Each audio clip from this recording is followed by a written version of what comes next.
Marcelo Brozovic può essere realmente ceduto dall'Inter in vista della prossima estate? E questa è una domanda che tanti tifosi si sono posti comprensibilmente nelle ultime ore, negli ultimi giorni, perché tanti organi di stampa effettivamente ne hanno parlato e nello specifico ieri ha riportato questa possibilità la Gazzetta dello Sport, la quale ha parlato di una cessione di Brozovic per la prossima estate con una certa sicurezza, dicendo che il centrocampista croato verrà messo energicamente sul mercato dall'Inter. Ecco, in questo nuovo contenuto andremo ad analizzare, questa voce che si è diffusa nell'ultimo periodo, dando anche il nostro punto di vista e non solo. Ecco, quelle che effettivamente sono le prospettive future per il centrocampo nerazzurro. Amiche e amici di Passione Inter, ben ritrovati, un nuovo episodio quest'oggi a 2 giorni dal derby di Milano. Ci tocca commentare ovviamente queste voci di mercato, anche se ora dopo ora cresce sempre di più l'attesa per la pressione anche in vista di questa partita. 2 squadre che arrivano in momenti diametralmente opposti, però un derby, lo abbiamo ripetuto più volte, è sempre una partita a parte che esula dal rendimento recente che hanno avuto le due formazioni. Prima di iniziare vi ricordo di seguirci questo pomeriggio dalle 19:30 in diretta, come ogni giorno, per commentare le ultimissime in vista di Inter Milan, le probabili formazioni. Attenzione soprattutto alla situazione che riguarda Milan Skriniar, perché potrebbe tornare in corsa per un posto da titolare già per questa domenica sera a San Siro. Parliamo però della notizia che riguarda Marcelo Brozovic, perché ne hanno parlato in tanti. Ieri è uscita la Gazzetta dello Sport, ecco, con questa affermazione dicendo che Brozovic verrà messo sul mercato in maniera abbastanza energica dall'Inter la prossima estate. Ecco, dobbiamo aprire una grande riflessione su Marcelo Brozovic, perché effettivamente rispetto ad altre stagioni risulta evidente, ecco, che il centrocampista croato è diventato meno indispensabile.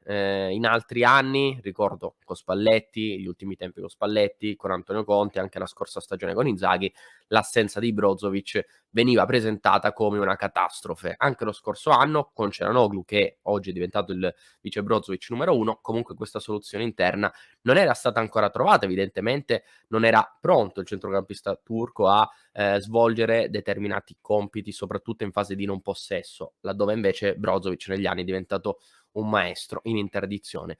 Ad oggi dunque non credo di sbagliare dicendo che questo Brozovic, comunque in questa stagione, l'Inter è riuscita a sopperire all'assenza di Brozovic come invece non aveva fatto in altri anni. Per questo il croato è meno indispensabile di altre stagioni. Ecco perché Calcianoglu davanti alla difesa è andato in crescendo, giorno dopo giorno, partita dopo partita, ce l'ha confermato anche contro l'Atalanta, nell'ultimo match giocato dall'Inter in Coppa Italia, con una prestazione sontuosa contro una formazione che corre tanto come l'Atalanta, molto fisica, eppure Çalhanoğlu è riuscito ad emergere anche in una partita che sulla carta poteva essere molto complicata per la squadra di Simone Inzaghi.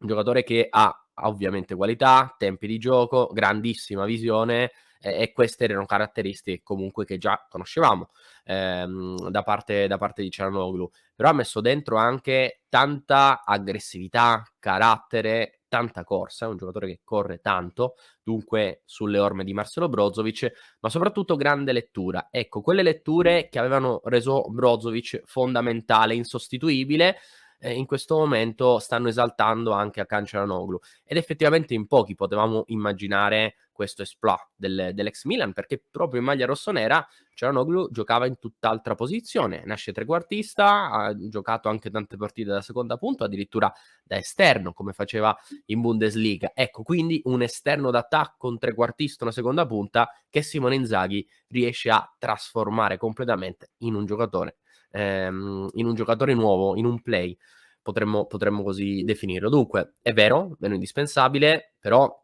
stiamo parlando di Marcelo Brozovic. Ad oggi, senza Samir Handanovic, è lui il capitano dell'Inter, dopo che la società ha deciso di togliere la fascia dal braccio di Milan Skriniar. Handanovic non è più il titolare, in queste ultime partite lo è stato Lautaro Martinez, però per anzianità, per numero di stagioni disputate con la maglia dell'Inter, il capitano dovrebbe essere Marcelo Brozovic, come lo è stato anche in altre partite con la presenza di Lautaro Martinez in campo. Quindi stiamo parlando di un giocatore che è veramente tanto attaccato alla maglia nerazzurra, ormai da diverso tempo, un giocatore che è anche molto importante, no, per il clima che si respira dentro lo spogliatoio, una presenza indispensabile, ecco, sotto il piano della leadership, anche se forse in campo ogni tanto, mostra qualche atteggiamento che può piacere o meno, però insomma la presenza di Brozovic è gradita da tutti i compagni e questo si vede, si respira.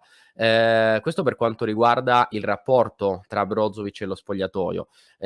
Quando però, dobbiamo tornare a parlare di campo, ecco, va bene che Çalhanoğlu sta giocando un grandissimo campionato, non sta facendo sentire l'assenza di Brozovic, però ricordiamo sempre che Çalhanoğlu nasce da mezzala e che da mezzala lo scorso anno, la prima stagione in maglia dell'Inter, comunque ha disputato un campionato stratosferico. Difatti, schierato davanti alla difesa, sta rinunciando a qualche gol in più che invece aveva aggiunto lo scorso anno, e quindi chiaramente con caratteristiche diverse sta facendo mancare la sua presenza in fase offensiva. Allo stesso tempo ci ritroviamo un Mkhitaryan che, fino a questo momento sta andando veramente bene, super positiva la sua prima stagione in maglia Inter, però in questo 2023 su 8 partite, tutte e 8 le ha giocate dal primo minuto. Quindi insomma un giocatore che ha bisogno di riposare, ogni tanto, non era stato acquistato per giocare tutte le partite perché in quel ruolo c'è proprio Hakan Çalhanoğlu. Quindi con il ritorno di Brozovic l'Inter si ritroverebbe una squadra sicuramente più forte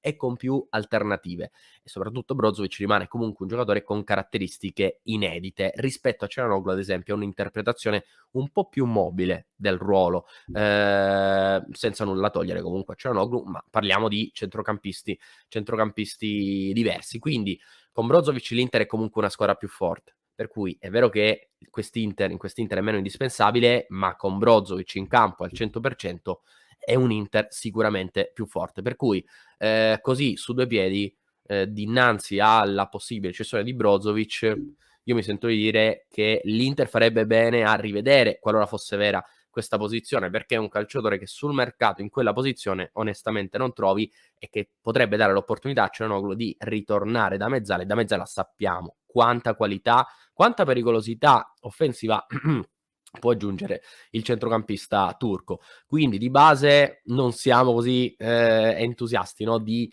leggere queste notizie che riguardano Marcelo Brozovic. Va anche detto che a noi ad oggi non risulta questa posizione da parte dell'Inter, questa volontà soprattutto di voler sacrificare Brozovic. Ad oggi, come ripetiamo ormai da mesi, il giocatore che l'Inter intende sacrificare per la prossima estate è Denzel Dumfries. Di base l'Inter dovrebbe avere la necessità di vendere un solo big, per cui a certe cifre, 50, 45, 50, anche se la prima richiesta dell'Inter per l'olandese è di 60, ecco l'Inter dovrebbe sistemare i conti solo con la cessione di Denzel Dumfries. Quindi questo è quello che ci risulta ad oggi. Dopodiché, perché l'Inter, cerchiamo di fare un'analisi completa, perché l'Inter potrebbe ragionare per la prima volta, perché fino ad ora non si è mai parlato di un Brozovic, da quando è stato reinventato da Spalletti davanti alla difesa non si è mai parlato di Brozovic sul mercato, a parte qualche interesse di cui comunque parleremo da parte di altri club. Perché l'Inter potrebbe aprire ad una cessione? Ecco, per quello che dicevamo prima, è meno indispensabile e questo l'abbiamo visto, ma soprattutto vi mostro un po' la scheda di Brozovic quest'anno, ecco, questo potrebbe far riflettere l'Inter. Il minutaggio, i tanti problemi fisici. Ecco, Brozovic ha saltato tante partite quest'anno. Vediamo che in Serie A ha disputato 10 partite, non tutte da titolare, 621 minuti in totale, in tutta la stagione, se consideriamo anche la Champions League, sono 795, insomma 12 presenze, son poche per un centrocampista della sua taglia. Qualora l'Inter dovesse metterlo sul mercato, Transfermarkt fa una valutazione pari a 35, anche se l'Inter lo ha sempre valutato sui 30 milioni di euro, quindi questa potrebbe essere la cifra richiesta per un'eventuale cessione. Però il primo infortunio lo aveva rimediato, ricorderete, durante la sosta per le nazionali di fine settembre, appunto in un match disputato con la maglia della nazionale croata, un infortunio alla coscia, rimase fuori per circa 3 settimane per poi rientrare, ricorderete, proprio negli ultimi 3 incontri in campionato contro Juve, Bologna e Atalanta. In tutte e 3 le occasioni subentrando dalla panchina, 9 minuti con la Juve, 29 col Bologna e 10 contro l'Atalanta. Quindi già da fine settembre, ecco, l'Inter diciamo che non aveva iniziato ad intuire qualche primo problema. Comunque il calciatore aveva evidenziato qualche problema fisico. Il secondo infortunio, quello più fastidioso, quello rimediato a fine dicembre, dopo essere rientrato dal mondiale in Qatar, e anche lì non era stato benissimo, ricorderete, aveva saltato la finale per il terzo e quarto posto per un problema accusato in semifinale contro l'Argentina, e quindi ricaduta a fine dicembre, problema al polpaccio, e lui già lo scorso anno aveva sofferto un fastidio al polpaccio che lo aveva tenuto fuori nella fase centrale della stagione, guarda caso nel momento in cui l'Inter era calata, appunto senza la presenza di Brozovic a centrocampo. Infortunio al polpaccio che lo ha tenuto fuori sino a questa settimana, perché la buona notizia, e questo lo possiamo dire, l'abbiamo già annunciato nelle ultime ore, è che Brozovic è tornato ad allenarsi in gruppo. Sia lui che Samir Handanovic, dopo oltre un mese di assenza, sono tornati in gruppo.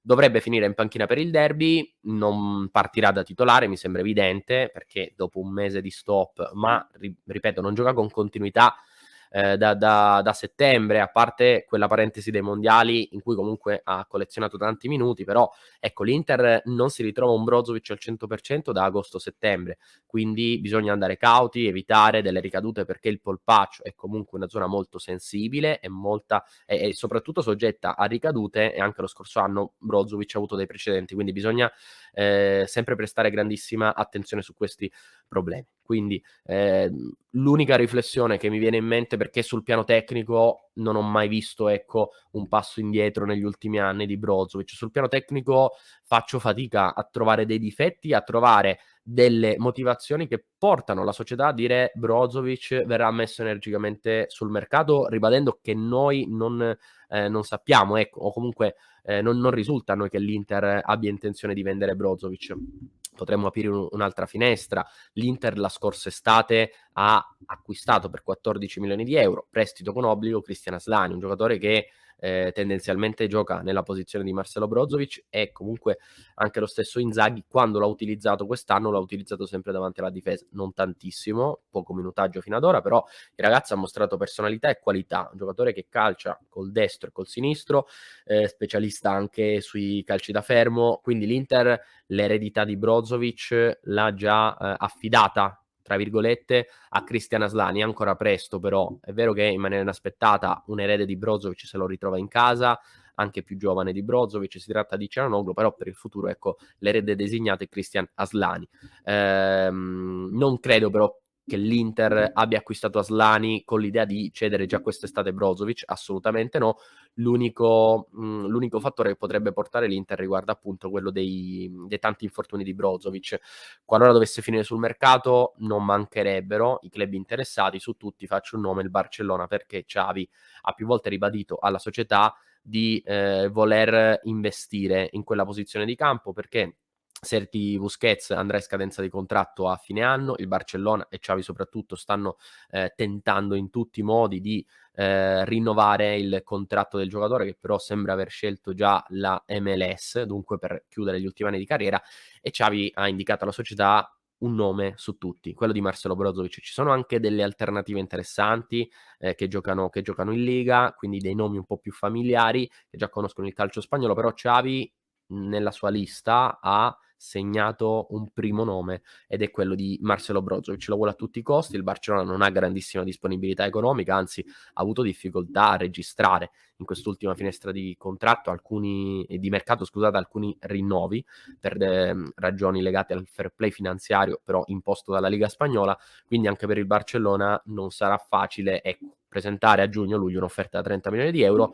Lì però, ma dovremmo dedicare uno spazio ancora più lungo, si potrebbe ragionare sul famosissimo scambio Kessie-Brozovic, visto che Kessie, lo abbiamo ripetuto più volte, è un giocatore che è sempre rimasto in orbita Inter. L'Inter ha sempre monitorato la situazione intorno al centrocampista ivoriano, dopodiché da un interesse, portare poi ad uno scambio vero e proprio con Brozovic, ce ne vuole, perché l'Inter considera Brozovic molto più forte rispetto a Kessie, però insomma è una situazione che terremo d'occhio nei prossimi mesi. Da qui a fine anno comunque c'è ancora tempo, c'è tanta stagione da disputare. Brozovic comunque lo scorso anno ha rinnovato e anche questo è un fattore che non va sottovalutato, non è un dettaglio da poco. Quindi insomma la nostra speranza comunque è che l'Inter del futuro possa continuare con una guida sicura davanti alla difesa, con Marcelo Brozovic. Io prima di chiudere però vi voglio ricordare ancora una volta l'appuntamento di questo pomeriggio dalle 19:30 in diretta, per cui seguiteci su YouTube. Per commentare, come sapete, dovrete essere iscritti al canale, per cui se non l'avete ancora fatto iscrivetevi al canale YouTube e potrete commentare e interagire con noi questo pomeriggio in diretta dalle 19:30. Parleremo tanto del derby di domenica sera Inter-Milan dalle 20:45 a San Siro, partita importantissima, opportunità per l'Inter di allungare in classifica. La grande domanda delle ultime ore dopo il confronto tra Skriniar e la curva nord, tra Skriniar e lo spogliatoio è la seguente: ma Inzaghi sceglierà di schierare dal primo minuto o no Milan Skriniar? Ecco, le sensazioni delle ultime ore ci portano a dire che sì, potrebbe giocare dal primo minuto, però ne abbiamo parlato in maniera molto approfondita, analizzando quanto accaduto negli ultimi giorni, nel contenuto che, se non l'avete visto, ve lo lascio per chi ci segue in podcast in descrizione, per chi invece ci segue su YouTube ve lo lascio qui. Ne abbiamo parlato appunto in questo contenuto, il confronto che ha avuto Skriniar con la curva nord, con lo spogliatoio e le possibilità di vederlo non solo nel derby, ma da qui a fine stagione.